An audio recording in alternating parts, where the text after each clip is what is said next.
Before we dive in, viewer discretion is advised. This content is for entertainment.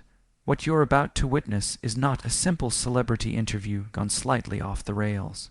It is the collision of two forces, one controlled, disciplined, forged in years of physical and professional rigor, and the other chaotic, inflammatory, and emboldened by the safety of a daytime television platform. What happens when Hollywood's most famously stoic action star, a man whose entire career has been defined by measured intensity and unwavering composure, finds himself ambushed on live television by a host determined to tear him down, undermine his life's work, and provoke him into an emotional explosion? What unfolds is not merely an uncomfortable exchange. It is an eruption, a detonation timed down to the second. This is the moment when British restraint finally snaps, when decades of public professionalism are pushed past their breaking point. When a man who has endured everything from physically demanding roles to relentless media criticism finally meets the one situation even he never expected, a talk show host so aggressively confrontational, so eager to demean and diminish, that even his famously tight, controlled demeanor fractures. This is the story of how Jason Statham walked onto The View expecting a routine promotional appearance. 10 predictable minutes about stunts, training, special effects, and the charm of another explosive franchise installment, and instead delivered one of the most devastating verbal takedowns in talk show history, not through shouting, not through theatrics, and certainly not through physicality, but through something infinitely more powerful, calm, precise, strategically devastating truth, and the effect on Joy Behar was immediate. For the first time in her talk show career, the trademark smirk faltered. For once, the loudest voice at the table was completely disarmed, not by aggression, but by someone who simply refused to crumble under her trademark barrage of hostility. Before we get to the unraveling that followed, you need to understand the context of what you're witnessing. This moment was bigger than a movie star defending a film. It was about the toxic dynamic that has become disturbingly common in modern celebrity journalism. The line between accountability and ambush becoming dangerously thin, and the growing arrogance of hosts who believe they can insult, provoke, and belittle their guests without ever facing consequences. Jason Statham, who had survived hundreds of interviews without a single public meltdown, represented the breaking point. The moment when someone who had always been the picture of professionalism finally said enough, and the world watched in awe. The confrontation between Jason and Joy became legendary not because of yelling or walkouts, but because millions finally witnessed something they had been craving for years: a bully being dismantled by someone who refused to be intimidated. Quiet intensity versus theatrical aggression, precision versus chaos, poise versus provocation. And Jason didn't simply defend himself. He exposed the hollow strategy Joy had relied on for years. He didn't insult her. He didn't attack her personally. He simply told the truth so clearly, so calmly, that she had nowhere left to hide. The morning Jason arrived at the studio, everything appeared as mundane and controlled as any other press tour engagement. A luxury car drove off, a brisk walk through the back entrance, a polite greeting from producers who handed him a rundown of approved topics, a makeup touch-up, a microphone adjustment, a sip of water. The usual rhythm of daytime TV, smooth, predictable, harmless. Jason was relaxed in the way only a veteran can be, shoulders squared, posture perfect, eyes sharp, voice steady. He carried an energy that wasn't loud or showy, but grounded and self-contained. It was the same quiet intensity that made him magnetic on-screen, a man who didn't need to shout to command a room. The British action hero persona wasn't an act. It was an extension of his real temperament. The crowd applauded warmly when he stepped on stage, genuinely thrilled to see him. These were fans of his long-running franchise roles, people who had cheered him on as Deckard Shaw, Frank Martin, Lee Christmas, and countless other hardened professionals who could dismantle a room of enemies without breaking a sweat. To them, Jason represented competence, discipline, capability, qualities they admired. The first few minutes unfolded exactly as expected. Whoopi Goldberg greeted him professionally.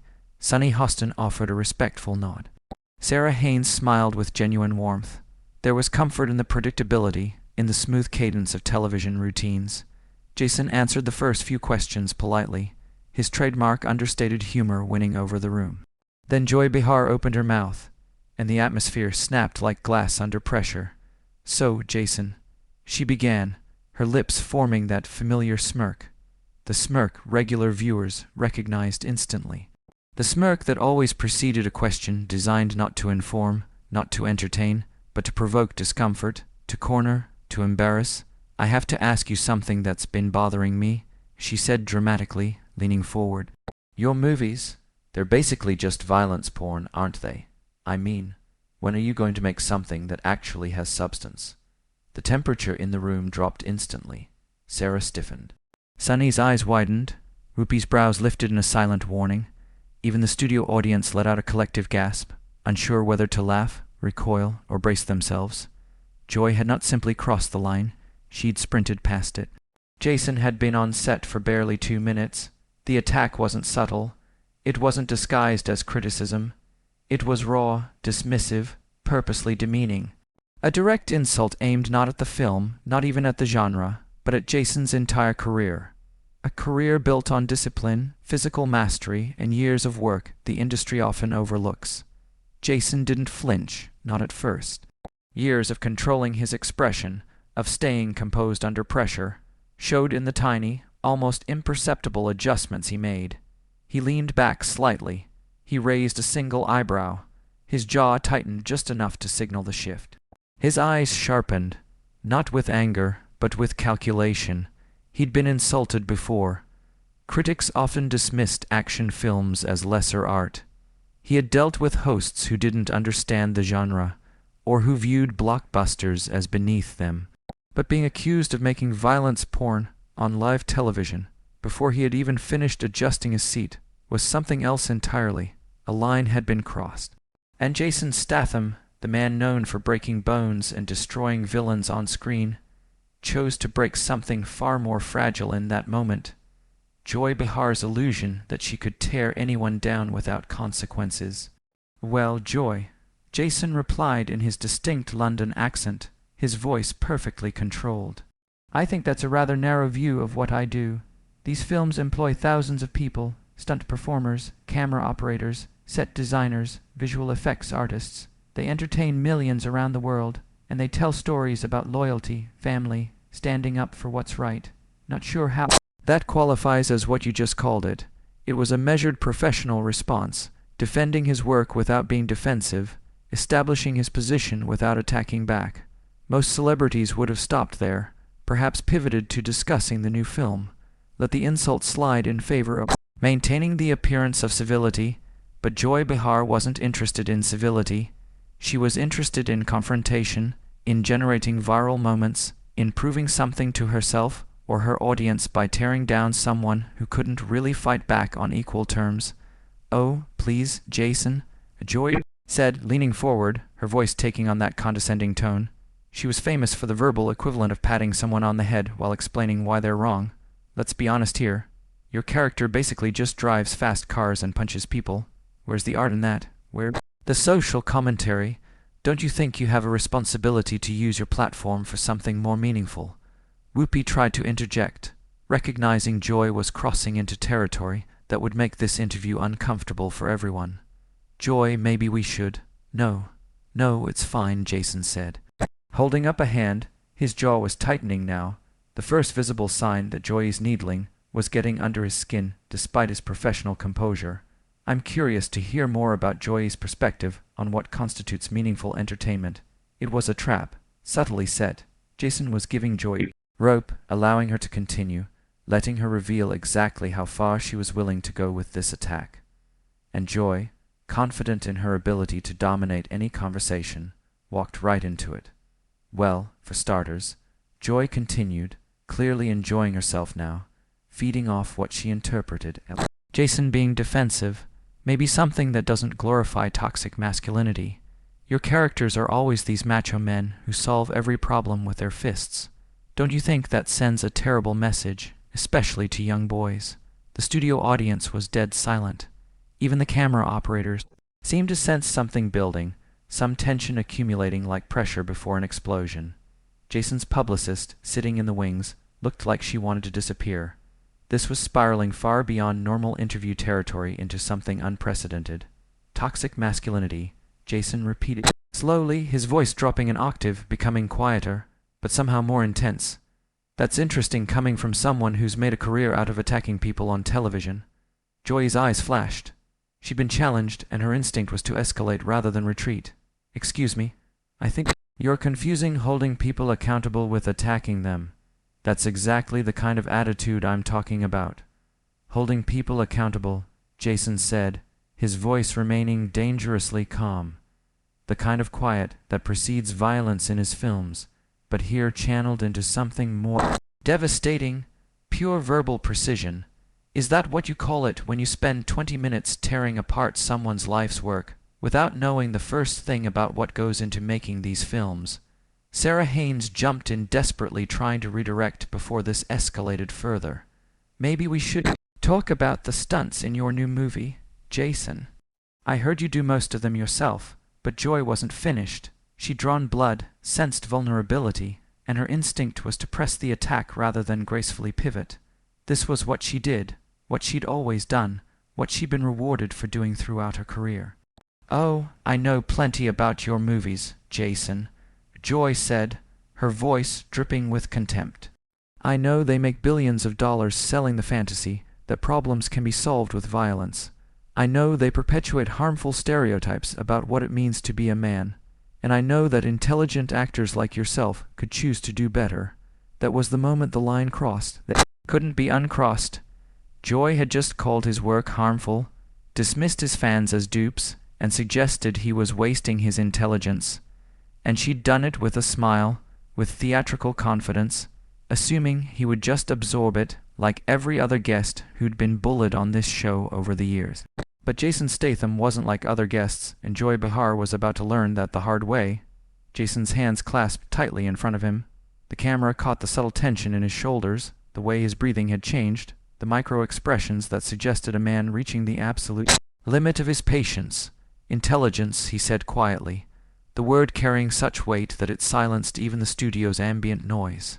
That's rich coming from someone who just suggested that action films have no artistic merit, and that millions of fans around the world are too stupid to understand the difference between entertainment and reality. I never said the fans were stupid. Joy shot back, but her voice carried less certainty now. She could sense something shifting, could feel the control of this conversation slipping from her grasp. Right, Jason said, his voice growing harder with each word. So, the problem isn't with the audience, it's with me. Because I choose to make films that people actually want to watch instead of pretentious arthouse pieces that 12 people see in independent theaters. Sunny host and attempted mediation. I think what Joy is trying to say is, I can speak for myself, thank you. Joy snapped, not taking her eyes off Jason, unwilling to concede any ground. What I'm trying to say is that actors of your caliber have choices. You could use your influence to make films that challenge people, that make them think, that address real social issues. Instead, you take the easy money and make the same mindless action movie over and over again. The word mindless hung in the air like a detonation waiting to happen. Jason was no longer the relaxed movie star who'd walked onto the set 30 minutes earlier. His entire demeanor had shifted, and everyone in the studio could feel it. The gathering storm, the moment before everything changes. Jason stood up from his chair. The sudden movement caught everyone off guard.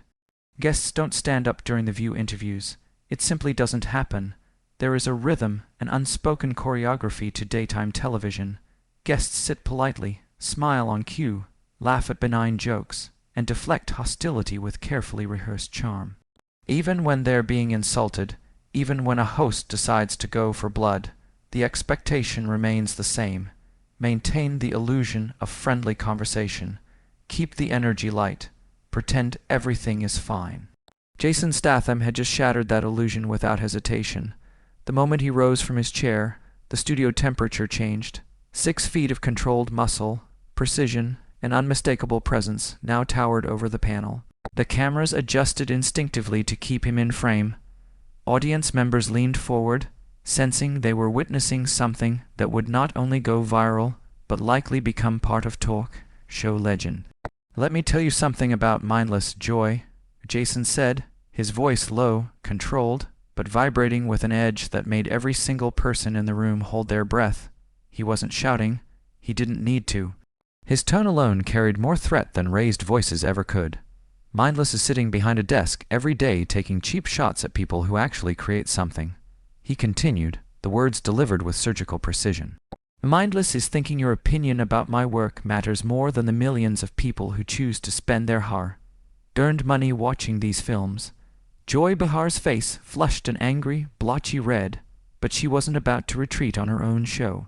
She straightened in her chair, puffing up like a cornered cat trying to look larger than it was. Sit down, Jason. You're being ridiculous, am I?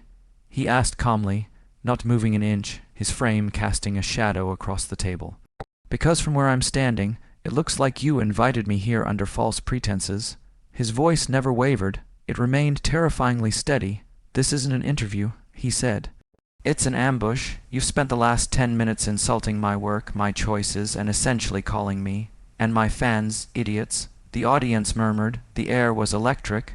Whoopi Goldberg, sensing the escalation like a shockwave moving through the stage, attempted to intervene. Okay, everyone, let's just take a breath here, she said, her voice firm with warning. It was the tone of someone trying to prevent a wildfire from jumping the containment line. But Jason didn't sit. He didn't soften. He didn't break eye contact with Joy. No, Whoopi, he said. I think Joy wants to have this conversation, so let's have it. Joy blinked, stunned that he wasn't cowed, wasn't apologizing, wasn't playing along with the script she'd counted on. Jason leaned forward slightly, not menacingly, but with a deliberate, razor-edged focus that made her shrink back despite herself. Joy, he said, tell me, what exactly have you contributed to the world of entertainment? The studio went silent. What lasting impact have you made? He continued, each word landing like a hammer, beyond sitting here every day complaining about what other people do. Joy's mouth dropped open. She stared at him, speechless for several seconds, a phenomenon virtually unheard of in daytime television. Nobody talked to her like this, not on air, not in front of millions, not in her domain, where she was used to controlling the narrative, dominating the room, dictating the terms of engagement. I've been in this business longer than you've been alive, you arrogant. Jason cut her off smoothly, without raising his voice. Being in the business and contributing to it are two different things, he said, his tone sharp as a knife. The crowd reacted sharply, some gasping, some clapping, some frozen in sheer disbelief. I've created characters that inspire people, Jason continued. I've made films that bring families together in theaters. I've worked with stunt teams and filmmakers who push the boundaries of what's possible on screen. He paused, letting the weight of his next words settle like dust in a quiet room. What do you do, Joy? You tear people down for a living. Sarah Haynes and Sunny Hostin exchanged panicked looks. Their eyes darted toward the producers offstage, who were now frantically signaling options. This was spiraling far beyond a tense moment. This was entering territory that might require emergency intervention, cutting to commercial, altering the segment, or even shutting the entire interview down. But the disaster was happening too quickly for anyone to regain control. Sarah made a desperate attempt to steer things back to neutral ground. Jason, maybe we could talk about your upcoming projects. No, Sarah. Joy snapped, cutting off her co-host before she could finish, her voice tight, her face nearly crimson from anger, and from the sting of being challenged so thoroughly. I want to finish this conversation. Jason's eyebrows lifted slightly, as if amused by her stubbornness. Do you? He asked quietly. Joy forced herself to hold his gaze, but it was clear she was rattled.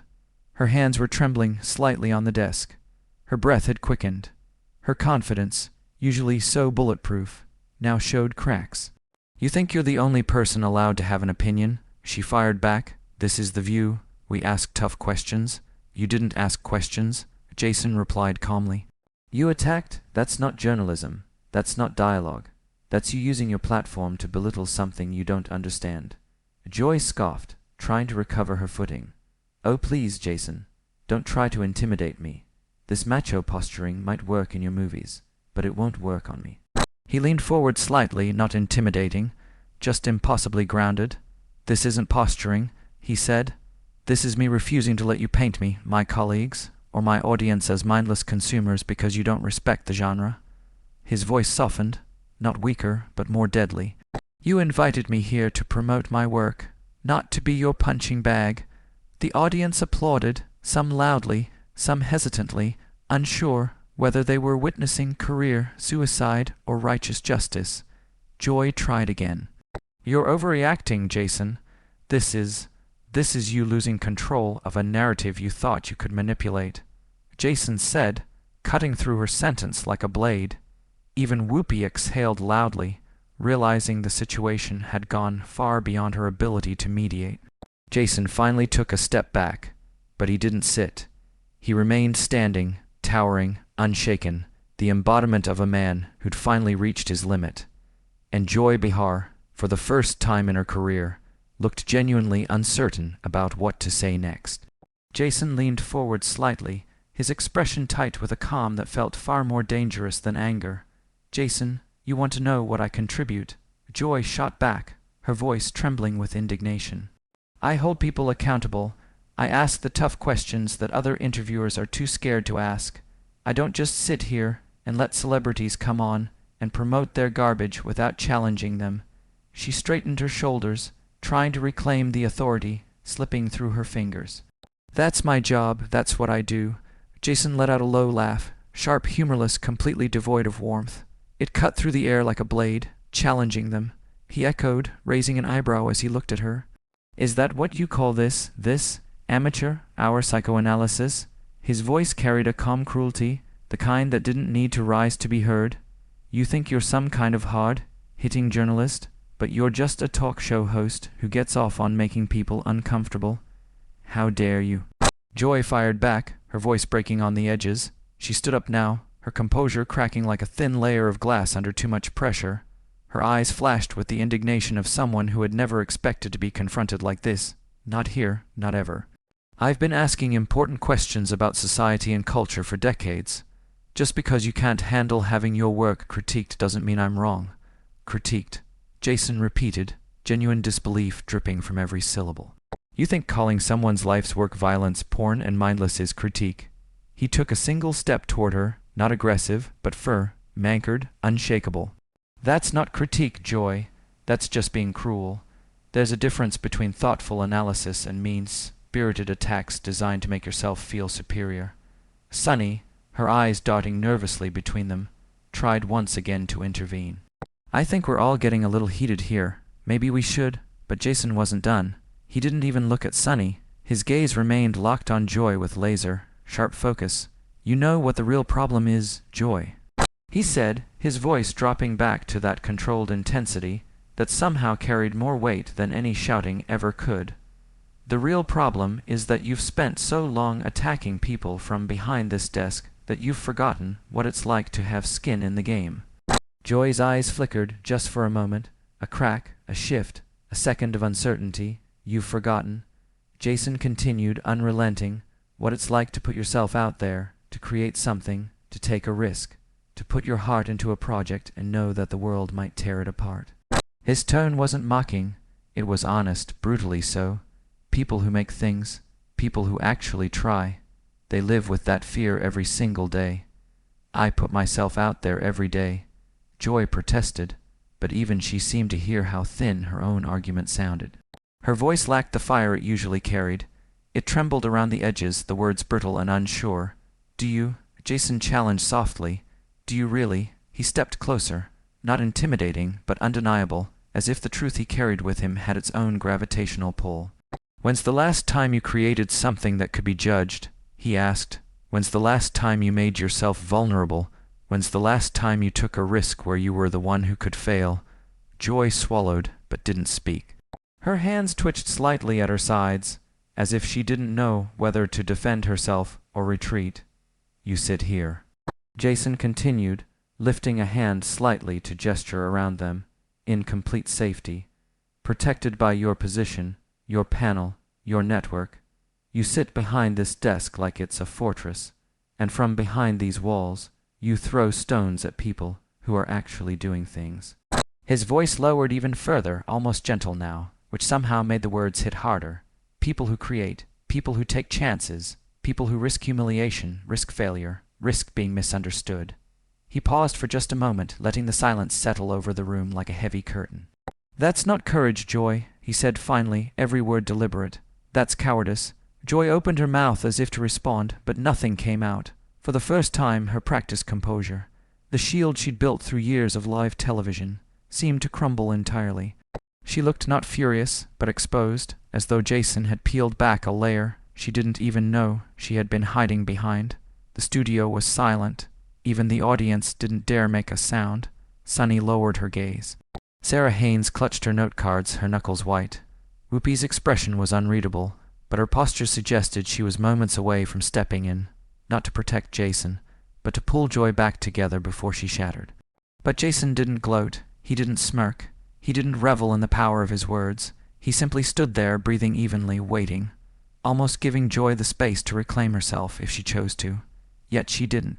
Couldn't, because deep down, beneath the defenses and the bravado and the practiced television persona, she knew something he said had struck true. And facing that truth, on live television, in front of millions, was a vulnerability she had never prepared for.